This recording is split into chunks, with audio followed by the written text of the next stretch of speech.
दर्शक बंधु मोर स्वामी बाहर काम करथिले तेणु मु मोर नणंद रूम रे सोउथिली।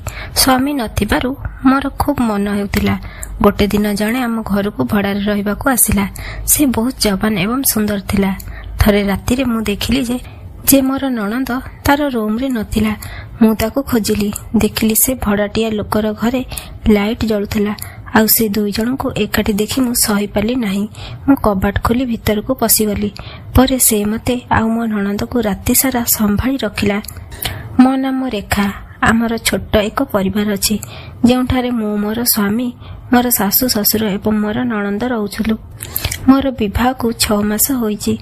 मोर स्वामी मुंबई रे कपड़ा कारखाना रे काम करुथांती एवं से मासको केवल 2-3 थर घर को आसंती। आमर घर बहुत बड़ जेउठारे 3-4टी रूम खाली रहे। से रूम रे आमे फालतू सामान रखि थाउ। से गुड़िक अधिक व्यवहार हुए नाही। मो अधिकांश समय मोर नणंद सहित काटुथिली। आउ से मो सहित सोउथिला, कारण मु पूर्वरु कहिथिली मोर स्वामी मासको केवल 2 थर आसंती। तेणु मोर नणंद मो सहित सोउथिला एवं मोर सासु ससुर तांक रूम रे सोउथिले। तांकर रूम आम रूम रो ठीक पाखरे थिला। मोर सासु ससुरंक बयस 40-45 वर्ष मध्यरे थिला, किंतु सेमाने एबे मध्य जवान लागुथिले। गोटे राति रे मु बाथरूम जिबा पई उठिली। सेतेबेले राति 12टा बाजिथिला। मोर नणंद तो गभीर निदरे सोईथिला। से किछि जानि नथिला। जेपरि मु बाथरूम करबाकू उठिली, मोर सासु ससुरंक रूम रु भिन्न भिन्न प्रकारर शब्द आसुथिला। जेतेबेले मु ध्यान रे सुनिली, से शब्द गुड़िक सेही प्रकारर थिला। मोर सासु ससुरंक रूम रो कबाट रे गोटे छोटिया कणा थिला। मु से कणा द्वारा देखिली तांको रूम रो लाइट मध्य जळुथिला। मु देखिली जे मो ससुर एवं मोर सासु एकाठी थिले। सेमानंकु देखि मते अजब लागिला। से समय रे मते अनुभव हैला जे गोटिए नारी पई स्वामींकर काहेकि निहाती आवश्यकता हुए। से कथा गोटे नारी ही केवल राति रे एहा बुझी पारे जे से गोटिए पुरुषर आवश्यकता केते। मु बाथरूम गली। आउ किछि समय परे फेरिली। देखिली जे तांको रूम रो लाइट एबे मध्य जळुथिला। परे मु मोर रूम को जाई भाबुथिली, मोर ससुरंक भितरे एते शक्ति केउंटु आसीची। एई बयस रे लोक माने भल भाबे चाली मध्य पारु नाहंती, किंतु सेमाने पूरा शक्ति देखाउथिले। सखाळे जेतेबेले आमे खाई सारी बसिथिलु, सेतेबेले आम कबाट घंटी बाजिला। मोर सासु कबाट खोलिले। आमर पड़ोसी गोटे 22 वर्षर पिला सहित छिड़ा होइथिले। आमर पड़ोसी कहले, एई पिला कॉलेज रे पढुची, आउ ताकू रहिबाकू गोटे घर आवश्यक। तुम पाखरे एबे 2-3टी खाली घर अछि। जदि एई पिला को गोटे रूम दियंती भल हेबो। मोर सासु कहले, रूम आम पाखरे 3टा खाली अछि, किंतु सेथिरे सामान रखा जाईची। आमर पड़ोसी कहले, किछि असुविधा नाही, मु एई पिला को रूम देखाई देउची। जेतेबेले मु से पिला को देखिली, से बहुत सुंदर थिला। सेमानंक शरीर आकार भी खूब सुंदर थिला। से मते केमिति गोटे दृष्टि रे देखुथिला। मु सासु को कहली, माँ किछि कथा नाही, तुमे एई रूम को ताकू रहिबाकू दियंतु। से गुड़िक खाली पड़िची, आउ आमको मासकू मास भड़ा मिलिबो। मोर सासु राजी हेले एवं कहले, ठीक अछि। आउ से पिला आम घरे भड़ा रहिबाकू आरंभ कला। आम घरे गोटे मात्र बाथरूम थिला एवं सेठारे से पिला मध्य व्यवहार करुथिला, जाहाकू आमे मध्य करुथुलु। गोटे दिन से पिलार गैस सरीगला। से आम घर को आसिला एवं कहला, आंटी मोर गैस सरीगला, मु तुम गैस रे टिके रुटी तैयारी करिथांती। मोर सासु कहले, किछि कथा नाही, आज आम घरु तुमे रुटी नहीं खाइबो, आमे तुम पई रुटी तैयारी करिदेबु। रेखा तुम घरे तुम रूम रे नहीं देबो। से पिला कहला, ठीक अछि। परे से तार रूम को फेरी गले।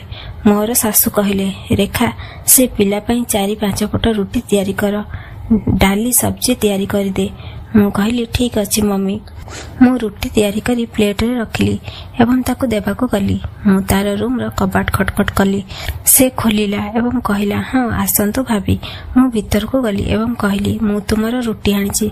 से कहला, हौ हेला, आपण टेबुल ऊपर रखि दियंतु। मु टेबुल ऊपर रुटी रखिदेली। परे से कहला, भाभी बसंतु। मु कहली, नाही, मते घर को जाई आउ किछि काम करबाकू अछि। से कहले, किछि कथा नाही, 2 मिनिट मो सांगरे बस। मु 2 मिनिट रे से पिला पाखरे बसिली। से टीवी रे फिल्म देखुथिला। फिल्म रे इंग्लिश मूवी चलुथिला। मु देखिबा समय रे फिल्म रे कि सीन आसीगला। से सीन एमती थिला जे मु निजको संभाળી पारलिनी। से कहला, देखुछ ଫିଲ୍ମରେ ଲୋକମାନେ କେମିତି କେମିତି ଦୃଶ୍ୟ ଦେଖାଉଛନ୍ତି। ମୁଁ କିଛି କହିଲି ନାହିଁ। ପରେ ମୁଁ କହିଲି, ଠିକ୍ ଅଛି, ଏବେ ମୁଁ ଯାଉଛି। ସେ କହିଲା, ଭାବିଛି ପୁରା ଫିଲ୍ମ ଦେଖିଯାଅ। ମୁଁ କହିଲି, ନାହିଁ। ଆଉ ମୋତେ ନିଦ ଆସୁନଥିଲା। ମୁଁ ଉଠି ବାଥରୁମକୁ ଗଲି। ସେତେବେଳେ ମୁଁ ବାଥରୁମକୁ ଗଲି, ମୋର ଶାଶୁ ଶ୍ୱଶୁରଙ୍କ ରୁମ୍ରୁ ପୁଣି ସେଇ ଶବ୍ଦ ଆସୁଥିଲା। ଆଜି ଶବ୍ଦ ବହୁତ ଅଧିକ ଥିଲା। ସେଗୁଡ଼ିକ ଶୁଣି ମୋତେ କିଛି ଅନୁଭବ ହେବାକୁ ଲାଗିଲା। ମୁଁ ବାଥରୁମ୍ କରି ଫେରିଲା ବେଳକୁ ମୁଁ ଦେଖିଲି ଯେ ସାହିଲଙ୍କ ଘରର ଲାଇଟ୍ ଜଳୁଥିଲା। ମୁଁ ଭାବିଲି ରାତି 12ଟା, ସାହିଲ ରୁମ୍ର ଲାଇଟ୍ କାହିଁକି ଜଳୁଛି? ମୁଁ ଭାବିଲି ଯାଇ ଦେଖିବା। ଯେତେବେଳେ ମୁଁ ସେମାନଙ୍କ ରୁମ୍ରେ ପହଞ୍ଚିଲି, ସେ ଦେଖୁଥିଲେ ତାଙ୍କ ମୋବାଇଲରେ ସେଇ ଫିଲ୍ମ। ସେ ଅଧିକ ସାଉଣ୍ଡ ଦେଇ ଦେଖୁଥିଲେ। ମୋତେ ନିଦ ଆସୁନଥିଲା। ସେଇ କାରଣରୁ ମୁଁ ଦେଖିଲି ଯେ ତୁମ ଘରର ଲାଇଟ୍ ଜଳୁଛି। ପରେ ସେ କହିଲେ, ଆସ ବସିଯାଆନ୍ତୁ। ବାବୁଜୀ, ମୋତେ ନିଦ ଆସୁନାହିଁ। ସେତେବେଳେ ମୁଁ ସେ ପିଲା ପାଖରେ ବସିଗଲି। ମୁଁ ତା ପାଖରେ ବସିଲା ପରେ ସେ ଫିଲ୍ମ ବନ୍ଦ କଲା ନାହିଁ। ସେ ତା ଫୋନ୍ ଆଗ ଭଳି ଚାଲୁ ରଖିଥିଲା। ମୋର ଦୃଷ୍ଟି ତା ଫୋନ୍ ଉପରେ ପଡ଼ିଲା ଏବଂ ମୋତେ କିଛି ଅନୁଭବ ହେବାକୁ ଲାଗିଲା। ମୁଁ ଚୁପ୍କି ତା ଫୋନ୍ ଦେଖିଲି ଏବଂ ଫିଲ୍ମ ଦେଖିବାକୁ ଲାଗିଲି। ସାହିଲକୁ ଜଣାପଡ଼ିଲା ଯେ ମୁଁ ଚୁପ୍କି ଫିଲ୍ମ ଦେଖୁଛି। ସେ ଫୋନ୍ ଉଠାଇଲା ଆଉ କହିଲା, ଭାବି, ଦେଖିବାକୁ ଚାହୁଁଛ ଫିଲ୍ମ? ମୁଁ କହିଲି, ନାହିଁ। ସେ କହିଲା, ଦେଖନ୍ତୁ ଭାବିଛି, କ'ଣ ହେଲା? ଦେଖିଲେ କିଛି ହେବ ନାହିଁ। ମୁଁ କହିଲି, ତୁମେ ତ ମୋ ଫିଲ୍ମ ଦେଖ। ତାପରେ ମୁଁ ସେଇ ଫିଲ୍ମ ଦେଖିଲି। ସାହିଲ କହିଲେ, ଭାବି, ଏମିତି କରିବା, ଆମେ ଦୁହେଁ ଏକାଠି ଦେଖିବା। ମୁଁ କିଛି କହିଲି ନାହିଁ। ପରେ ଆମେ ଦୁହେଁ ଏକାଠି ଫିଲ୍ମ ଦେଖିଲୁ। ପରେ ସେ ଏମିତି କିଛି କଲା ଯାହାକୁ ମୁଁ ବହୁତ ଦିନ ଧରି ଆଶା କରୁଥିଲି। ଶ୍ୱଶୁର ଓ ଶାଶୁଙ୍କୁ ଦେଖି ମୁଁ ପୂର୍ବରୁ ହିଁ ପାଗଳ ହୋଇଥିଲି। ଏହି କାରଣରୁ ମୁଁ ସାହିଲଙ୍କୁ କହିଲି, ଆଉ ଡେରି କରନି। କିଛି ସମୟ ପରେ ସାହିଲ କହିଲେ, ଭାବି, ଏବେ ତୁମେ ଯାଅ, ଆଜି ପାଇଁ ମଜା ହୋଇଗଲା। ମୁଁ କହିଲି, ମୋତେ ବି ମଜା ଆସିଲା। ମୁଁ ଚୁପ୍କି ସେମାନଙ୍କ ରୁମ୍ରୁ ବାହାରି ଆସିଲି।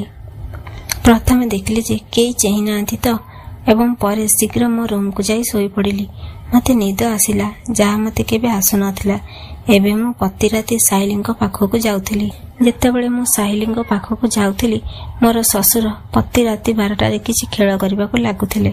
ତାଙ୍କୁ ଦେଖି ମୋ ଭିତରେ ଅଧିକ ମନ ହେବାକୁ ଲାଗିଲା। ମୋର ଶ୍ୱଶୁର ମୋ ଭିତରେ ସେ ଇଚ୍ଛା ବଢ଼ାଇଥିଲେ। ଯଦି ମୁଁ ତାଙ୍କୁ ନ ଦେଖିଥାନ୍ତି, ତେବେ ମୋ ଭିତରେ ସେ ଅନୁଭବ ହୋଇନଥାନ୍ତା। ଗୋଟେ ରାତିରେ ଯେତେବେଳେ ମୁଁ ସାହିଲଙ୍କ ରୁମ୍କୁ ବାହାରିଲି, ମୁଁ ଭାବିଲି ସେମାନେ ସବୁ ଶୋଇଯାଇଛନ୍ତି। ଯେତେବେଳେ ମୁଁ ମୋର ରୁମ୍କୁ ଗଲି, ମୋର ନଣନ୍ଦ ସେଠାରେ ନଥିଲା। ଯେତେବେଳେ ମୁଁ ଶୋଇବାକୁ ଲାଗିଲି, ସେ କବାଟ ନିକଟରେ ଠିଆ ହୋଇ ମୋତେ ଦେଖୁଥିଲା। ମୁଁ ତାକୁ ପଚାରିଲି, ପ୍ରୀତି, କ'ଣ ହେଲା? ସେ ସିଧାସଳଖ ମୋ ନିକଟକୁ ଆସି କହିଲା, ଭାବି, ଆଜି ମୁଁ ତୁମକୁ ଯାହା ସହିତ ଦେଖିଲି। ମୁଁ କହିଲି, କ'ଣ ହେଲା? ସେ କହିଲା, ତୁମେ ସେ ଭଡ଼ାଟିଆ ପାଖକୁ କାହିଁକି ଯାଇଥିଲ? ମୁଁ କହିଲି, କିଛି ନାହିଁ, ତାଙ୍କ ଲାଇଟ୍ ଜଳୁଥିଲା, ସେଥିପାଇଁ ଦେଖିବାକୁ ଗଲି। ସେ କହିଲା, ଭାବି, ମିଛ କୁହନି, ମୁଁ ଦେଖିଛି ତୁମେ ତାଙ୍କ ସହିତ ଥିଲ। ମୁଁ ଚୁପ୍ ହୋଇଗଲି ଏବଂ ମୋ ମୁଣ୍ଡ ନୁଆଇ ଦେଲି। ମୁଁ କହିଲି, ଦେଖ ପ୍ରୀତି, ତୁ ଜାଣିଛୁ ତୋ ଭାଇ ବାହାରେ ରହିବା ଅନେକ ଦିନ ହୋଇଗଲାଣି ଏବଂ ସେ ମାସକୁ 2 ଥର ହିଁ ଆସୁଛନ୍ତି। 2 ମାସ ହୋଇଗଲା ସେ ମୋ ପାଖକୁ ଆସିନାହାନ୍ତି। ଏହା କେବଳ ମୁଁ ଜାଣିଛି ମୁଁ କେମିତି ରହୁଛି। ପ୍ରୀତି କହିଲେ, କିନ୍ତୁ ଭାବି, ଏସବୁ ଭୁଲ ଅଟେ। ଯେତେବେଳେ ଭାଇ ଏହା ଜାଣିବେ, ତାପରେ ତୁମର କ'ଣ ହେବ? ମୁଁ କହିଲି, ତୁମେ ତାକୁ କହିବ ନାହିଁ ଆଉ ମୁଁ ବି କହିବି ନାହିଁ। ତେବେ ସେ କେମିତି ଜାଣିବ? ତାପରେ ମୋ ନଣନ୍ଦ କହିଲା, ତୁମେ ଯାହା କରୁଛ କର, ମୋର କିଛି କହିବାର ନାହିଁ। ପରେ ସେ ବିଛଣାରେ ଆସି ଶୋଇଗଲା। ଗୋଟେ ରାତିରେ ଯେତେବେଳେ ମୁଁ ବାଥରୁମକୁ ଗଲି, ମୋତେ ଭଲ ଲାଗୁନଥିଲା, କାରଣ ମୋର ମାସିକ ଆସିଯାଇଥିଲା। ଏବେ 5 ଦିନ ପର୍ଯ୍ୟନ୍ତ ମୁଁ ସାଇଲିଙ୍କ ପାଖକୁ ଯାଇପାରିବି ନାହିଁ। ଯେତେବେଳେ ମୁଁ ଉଠିଲି, ପ୍ରୀତି ତା ବିଛଣାରେ ନଥିଲା। ମୁଁ ଭାବିଲି ସେ କେଉଁଠିକି ଯାଇଥିବ। ମୁଁ ବାଥରୁମ ଗଲି, କିନ୍ତୁ ସେ ସେଠାରେ ମଧ୍ୟ ନଥିଲା। ତାପରେ ମୋର ମନ ଆସିଲା, ସେ ସାଇଲିଙ୍କ ପାଖକୁ ଯାଇଥିବ କି? ଯେତେବେଳେ ମୁଁ ସାଇଲିଙ୍କ ରୁମକୁ ଗଲି, ମୁଁ ଦେଖିଲି ସାହିଲ ପ୍ରୀତି ସହ ଥିଲା। ଏହା ଦେଖି ମୁଁ ଆଶ୍ଚର୍ଯ୍ୟ ହୋଇଗଲି ଏବଂ ତୁରନ୍ତ ମୋର ରୁମକୁ ଆସିଗଲି। ମୁଁ ଶୋଇବାର ନାଟକ କରୁଥିଲି। ଯେତେବେଳେ ପ୍ରୀତି ରୁମକୁ ଆସିଲା, ସେ କହିଲା, ଭାବି, ଏଇ କଥା ଆମ ମଧ୍ୟରେ ରହିବା ଉଚିତ। ମୁଁ ଭାଇଙ୍କୁ କହିବି ନାହିଁ, ତୁମେ ମଧ୍ୟ ମୋ କଥା କାହାରିକୁ କହିବ ନାହିଁ। ମୁଁ କହିଲି, ଠିକ୍ ଅଛି। ତାପରେ ଆମେ 2 ଜଣ ମିଶି ସାହିଲଙ୍କ ପାଖକୁ ଯିବାକୁ ଲାଗିଲୁ। ସାହିଲର ଆଙ୍ଗୁଠି ଏବେ ପୁରା ଘିଅରେ ବୁଡ଼ିକି ଥିଲା। ସେ ତ ଆନନ୍ଦ ଉପଭୋଗ କରୁଥିଲା। ଏବେ ସେ ଏଠାରୁ ଯିବାକୁ ମନ କରୁନଥିଲା। ପୂର୍ବରୁ ସେ ନିଜ ଘରକୁ ଚାଲି ଯାଉଥିଲା, କିନ୍ତୁ ଏବେ ସେ ଘରକୁ ଯାଉନଥିଲା। ସେ ଏଠି ରହୁଥିଲା ଏବଂ ଆମ 3 ଜଣଙ୍କ ସାଙ୍ଗରେ ସମୟ ଅତିବାହିତ କରୁଥିଲା। ପ୍ରୀତି ରାତି 11ଟାରେ ସାହିଲଙ୍କ ପାଖକୁ ଯାଉଥିଲା ଏବଂ ମୁଁ 2টাରେ ଯାଉଥିଲି। ଏଇଭଳି ଆମେ 3 ଜଣ ସମାନ ଭାବେ ଆନନ୍ଦ ଉପଭୋଗ କରୁଥିଲୁ। ଆମେ 3 ଜଣ ଆନନ୍ଦ ଅନୁଭବ କରୁଥିଲୁ। ବନ୍ଧୁମାନେ, ଏହା ଥିଲା ଆଜିର ଆମର ଛୋଟ କାହାଣୀ। କାହାଣୀ କିପରି ଲାଗିଲା କମେଣ୍ଟ କରି ନିଶ୍ଚୟ ଭାବରେ କହିବେ। ବନ୍ଧୁମାନେ, ଏଇଭଳି କାହାଣୀ ଶୁଣିବାକୁ ଚ୍ୟାନେଲକୁ ସବସ୍କ୍ରାଇବ୍ କରନ୍ତୁ। ତାପରେ ନୂଆ ବିଷୟ ସହିତ ଆମେ ପୁଣି ଦେଖାହେବ। ଧନ୍ୟବାଦ। ଏବେ ଚାଲି ମଧ୍ୟ ପାରୁନାହାନ୍ତି, କିନ୍ତୁ ସେମାନେ ପୁରା ଶକ୍ତି ଦେଖାଉଥିଲେ। ସକାଳେ ଯେତେବେଳେ ଆମେ ଖାଇସାରି ବସିଥିଲୁ, ସେତେବେଳେ ଆମ କବାଟ ଘଣ୍ଟି ବାଜିଲା। ମୋର ଶାଶୁ କବାଟ ଖୋଲିଲେ। ଆମର ପଡ଼ୋଶୀ ଗୋଟିଏ 22 ବର୍ଷର ପିଲା ସହିତ ଛିଡ଼ା ହୋଇଥିଲେ। ଆମର ପଡ଼ୋଶୀ କହିଲେ, ଏଇ ପିଲା କଲେଜରେ ପଢ଼ୁଛି, ଆଉ ତାକୁ ରହିବାକୁ ଗୋଟିଏ ଘର ଆବଶ୍ୟକ। ତୁମ ପାଖରେ ଏବେ 2-3ଟି ଖାଲି ଘର ଅଛି। ଯଦି ଏଇ ପିଲାକୁ ଗୋଟିଏ ରୁମ୍ ଦିଅନ୍ତି ଭଲ ହେବ। ମୋର ଶାଶୁ କହିଲେ, ରୁମ୍ ଆମ ପାଖରେ 3ଟା ଖାଲି ଅଛି, କିନ୍ତୁ ସେଥିରେ ସାମାନ ରଖାଯାଇଛି। ଆମର ପଡ଼ୋଶୀ କହିଲେ, କିଛି ଅସୁବିଧା ନାହିଁ, ମୁଁ ଏଇ ପିଲାକୁ ରୁମ୍ ଦେଖାଇ ଦେଉଛି। ଯେତେବେଳେ ମୁଁ ସେ ପିଲାକୁ ଦେଖିଲି, ସେ ବହୁତ ସୁନ୍ଦର ଥିଲା। ସେମାନଙ୍କ ଶରୀର ଆକାର ବି ଖୁବ୍ ସୁନ୍ଦର ଥିଲା। ସେ ମୋତେ କେମିତି ଗୋଟେ ଦୃଷ୍ଟିରେ ଦେଖୁଥିଲା। ମୁଁ ଶାଶୁଙ୍କୁ କହିଲି, ମା, କିଛି କଥା ନାହିଁ, ତୁମେ ଏଇ ରୁମ୍କୁ ତାକୁ ରହିବାକୁ ଦିଅନ୍ତୁ। ସେଗୁଡ଼ିକ ଖାଲି ପଡ଼ିଛି, ଆଉ ଆମକୁ ମାସକୁ ମାସ ଭଡ଼ା ମିଳିବ। ମୋର ଶାଶୁ ରାଜି ହେଲେ ଏବଂ କହିଲେ, ଠିକ୍ ଅଛି। ଆଉ ସେ ପିଲା ଆମ ଘରେ ଭଡ଼ା ରହିବାକୁ ଆରମ୍ଭ କଲା। ଆମ ଘରେ ଗୋଟିଏ ମାତ୍ର ବାଥରୁମ୍ ଥିଲା ଏବଂ ସେଠାରେ ସେ ପିଲା ମଧ୍ୟ ବ୍ୟବହାର କରୁଥିଲା, ଯାହାକୁ ଆମେ ମଧ୍ୟ କରୁଥିଲୁ। ଗୋଟିଏ ଦିନ ସେ ପିଲାର ଗ୍ୟାସ୍ ସରିଗଲା। ସେ ଆମ ଘରକୁ ଆସିଲା ଏବଂ କହିଲା, ଆଣ୍ଟି, ମୋର ଗ୍ୟାସ୍ ସରିଗଲା, ମୁଁ ତୁମ ଗ୍ୟାସରେ ଟିକେ ରୁଟି ତିଆରି କରିଥାନ୍ତି। ମୋର ଶାଶୁ କହିଲେ, କିଛି କଥା ନାହିଁ, ଆଜି ଆମ ଘରୁ ତୁମେ ରୁଟି ନେଇ ଖାଇବ। ଆମେ ତୁମ ପାଇଁ ରୁଟି ତିଆରି କରିଦେବୁ। ରେଖା ତୁମ ଘରେ ତୁମ ରୁମ୍ରେ ନେଇ ଦେବ। ସେ ପିଲା କହିଲା, ଠିକ୍ ଅଛି। ପରେ ସେ ତାର ରୁମ୍କୁ ଫେରିଗଲେ। ମୋର ଶାଶୁ କହିଲେ, ରେଖା, ସେ ପିଲା ପାଇଁ 4-5 ପଟ ରୁଟି ତିଆରି କର, ଡାଲି ସବ୍ଜି ତିଆରି କରିଦେ। ମୁଁ କହିଲି, ଠିକ୍ ଅଛି ମମି। ମୁଁ ରୁଟି ତିଆରି କରି ପ୍ଲେଟରେ ରଖିଲି ଏବଂ ତାକୁ ଦେବାକୁ ଗଲି। ମୁଁ ତାର ରୁମ୍ର କବାଟ ଖଟଖଟ କଲି। ସେ ଖୋଲିଲା ଏବଂ କହିଲା, ହଁ, ଆସନ୍ତୁ ଭାବି। ମୁଁ ଭିତରକୁ ଗଲି ଏବଂ କହିଲି, ମୁଁ ତୁମର ରୁଟି ଆଣିଛି। ସେ କହିଲା, ହଉ ହେଲା, ଆପଣ ଟେବୁଲ ଉପରେ ରଖିଦିଅନ୍ତୁ। ମୁଁ ଟେବୁଲ ଉପରେ ରୁଟି ରଖିଦେଲି। ପରେ ସେ କହିଲା, ଭାବି ବସନ୍ତୁ। ମୁଁ କହିଲି, ନାହିଁ, ମୋତେ ଘରକୁ ଯାଇ ଆଉ କିଛି କାମ କରିବାକୁ ଅଛି। ସେ କହିଲେ, କିଛି କଥା ନାହିଁ, 2 ମିନିଟ୍ ମୋ ସାଙ୍ଗରେ ବସ। ମୁଁ 2 ମିନିଟ୍ରେ ସେ ପିଲା ପାଖରେ ବସିଲି। ସେ ଟିଭିରେ ଫିଲ୍ମ ଦେଖୁଥିଲା। ଫିଲ୍ମରେ ଇଂଲିଶ ମୁଭି ଚାଲୁଥିଲା। ମୁଁ ଦେଖିବା ସମୟରେ ଫିଲ୍ମରେ କିସ୍ ସିନ୍ ଆସିଗଲା। ସେ ସିନ୍ ଏମିତି ଥିଲା ଯେ ମୁଁ ନିଜକୁ ସମ୍ଭାଳି ପାରିଲିନି। ସେ କହିଲା, ଦେଖୁଛ, ଫିଲ୍ମରେ ଲୋକମାନେ କେମିତି କେମିତି ଦୃଶ୍ୟ ଦେଖାଉଛନ୍ତି। ମୁଁ କିଛି କହିଲି ନାହିଁ। ପରେ ମୁଁ କହିଲି, ଠିକ୍ ଅଛି, ଏବେ ମୁଁ ଯାଉଛି। ସେ କହିଲା, ଭାବିଛି ପୁରା ଫିଲ୍ମ ଦେଖିଯାଅ। ମୁଁ କହିଲି, ନାହିଁ। ଆଉ ମୋତେ ନିଦ ଆସୁନଥିଲା। ମୁଁ ଉଠି ବାଥରୁମ୍କୁ ଗଲି। ସେତେବେଳେ ମୁଁ ବାଥରୁମ୍କୁ ଗଲି, ମୋର ଶାଶୁ ଶ୍ୱଶୁରଙ୍କ ରୁମ୍ରୁ ପୁଣି ସେଇ ଶବ୍ଦ ଆସୁଥିଲା। ଆଜି ଶବ୍ଦ ବହୁତ ଅଧିକ ଥିଲା। ସେଗୁଡ଼ିକ ଶୁଣି ମୋତେ କିଛି ଅନୁଭବ ହେବାକୁ ଲାଗିଲା। ମୁଁ ବାଥରୁମ୍ କରି ଫେରିଲା ବେଳକୁ ମୁଁ ଦେଖିଲି ଯେ ସାହିଲଙ୍କ ଘରର ଲାଇଟ୍ ଜଳୁଥିଲା। ମୁଁ ଭାବିଲି, ରାତି 12ଟା, ସାହିଲ ରୁମ୍ର ଲାଇଟ୍ କାହିଁକି ଜଳୁଛି? ମୁଁ ଭାବିଲି, ଯାଇ ଦେଖିବା। ଯେତେବେଳେ ମୁଁ ସେମାନଙ୍କ ରୁମ୍ରେ ପହଞ୍ଚିଲି, ସେ ଦେଖୁଥିଲେ ତାଙ୍କ ମୋବାଇଲରେ ସେଇ ଫିଲ୍ମ। ସେ ଅଧିକ ସାଉଣ୍ଡ ଦେଇ ଦେଖୁଥିଲେ। ମୋତେ ନିଦ ଆସୁନଥିଲା। ସେଇ କାରଣରୁ ମୁଁ ଦେଖିଲି ଯେ ତୁମ ଘରର ଲାଇଟ୍ ଜଳୁଛି। ପରେ ସେ କହିଲେ, ଆସ ବସିଯାଆନ୍ତୁ, ବାବୁଜୀ, ମୋତେ ନିଦ ଆସୁନାହିଁ। ସେତେବେଳେ ମୁଁ ସେ ପିଲା ପାଖରେ ବସିଗଲି।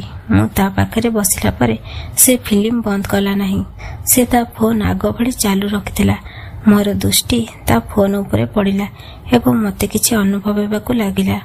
ମୁଁ ଚୁପ୍କି ତା ଫୋନ୍ ଦେଖିଲି ଏବଂ ଫିଲ୍ମ ଦେଖିବାକୁ ଲାଗିଲି। ସାହିଲକୁ ଜଣାପଡ଼ିଲା ଯେ ମୁଁ ଚୁପ୍କି ଫିଲ୍ମ ଦେଖୁଛି। ସେ ଫୋନ୍ ଉଠାଇଲା ଆଉ କହିଲା, ଭାବି, ଦେଖିବାକୁ ଚାହୁଁଛ ଫିଲ୍ମ? ମୁଁ କହିଲି, ନାହିଁ। ସେ କହିଲା, ଦେଖନ୍ତୁ ଭାବିଛି, କ'ଣ ହେଲା?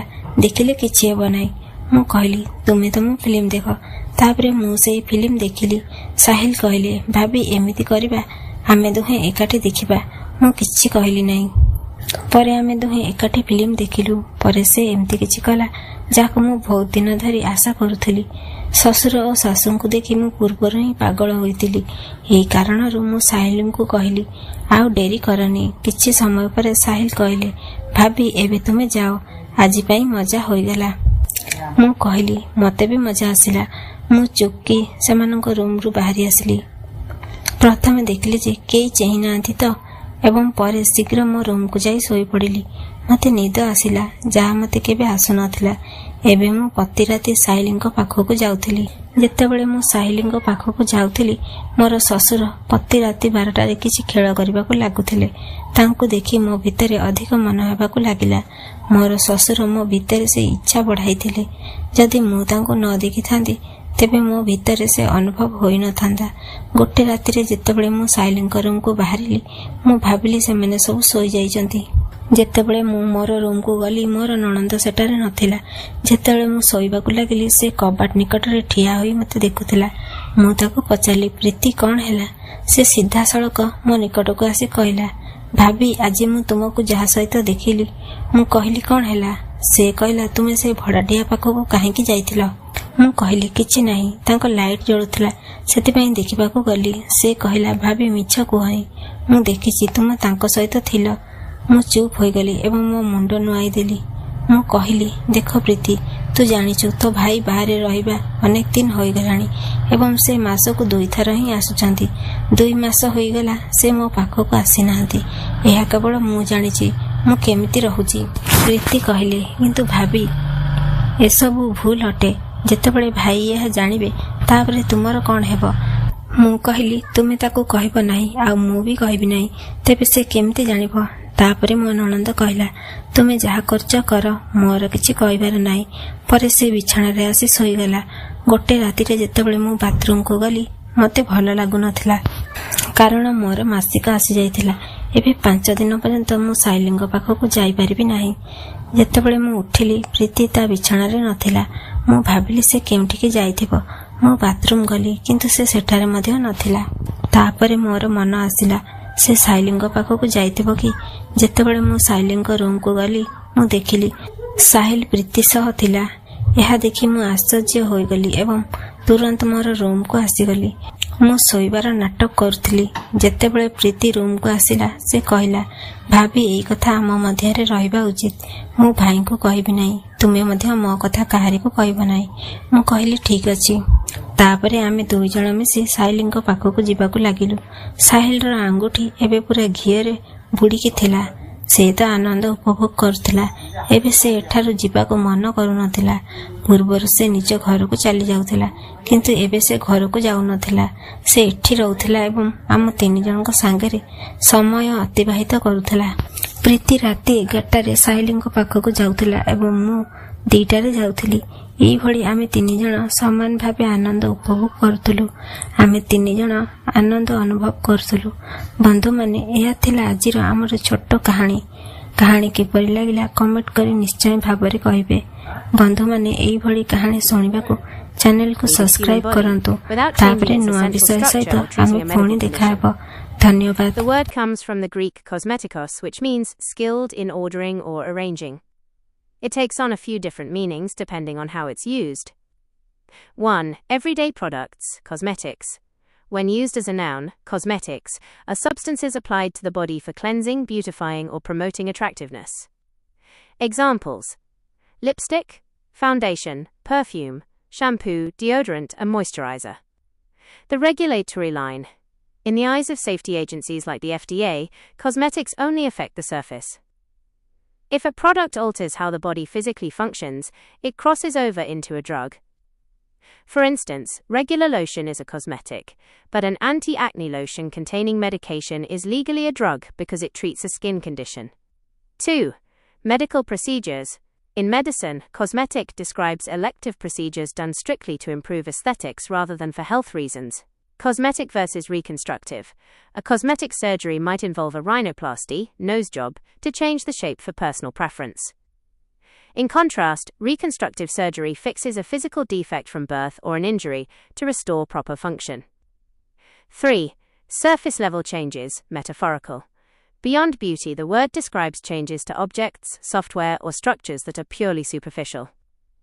In home improvement, cosmetic remodeling means painting the walls or replacing cabinet handles without changing the actual structural plumbing or layout of the human body, without changing its essential structure or treating a medical condition. The word comes from the Greek kosmetikos, which means skilled in ordering or arranging. It takes on a few different meanings depending on how it's used. 1. Everyday products, cosmetics. When used as a noun, cosmetics are substances applied to the body for cleansing, beautifying, or promoting attractiveness. Examples: lipstick, foundation, perfume, shampoo, deodorant, and moisturizer. The regulatory line. In the eyes of safety agencies like the FDA, cosmetics only affect the surface. If a product alters how the body physically functions, it crosses over into a drug. For instance, regular lotion is a cosmetic, but an anti-acne lotion containing medication is legally a drug because it treats a skin condition. 2. Medical procedures. In medicine, cosmetic describes elective procedures done strictly to improve aesthetics rather than for health reasons. Cosmetic versus reconstructive. A cosmetic surgery might involve a rhinoplasty, nose job, to change the shape for personal preference. In contrast, reconstructive surgery fixes a physical defect from birth or an injury to restore proper function. 3. Surface level changes, metaphorical. Beyond beauty, the word describes changes to objects, software, or structures that are purely superficial. In home improvement, cosmetic remodeling means painting the walls or replacing cabinet handles without changing the actual structural plumbing or layout of the human body without changing its essential structure or treating a medical condition. The word comes from the Greek kosmetikos, which means skilled in ordering or arranging. It takes on a few different meanings depending on how it's used. 1. Everyday products, cosmetics. When used as a noun, cosmetics are substances applied to the body for cleansing, beautifying, or promoting attractiveness. Examples: lipstick, foundation, perfume, shampoo, deodorant, and moisturizer. The regulatory line. In the eyes of safety agencies like the FDA, cosmetics only affect the surface. If a product alters how the body physically functions, it crosses over into a drug. For instance, regular lotion is a cosmetic, but an anti-acne lotion containing medication is legally a drug because it treats a skin condition. 2. Medical procedures. In medicine, cosmetic describes elective procedures done strictly to improve aesthetics rather than for health reasons. Cosmetic versus reconstructive. A cosmetic surgery might involve a rhinoplasty,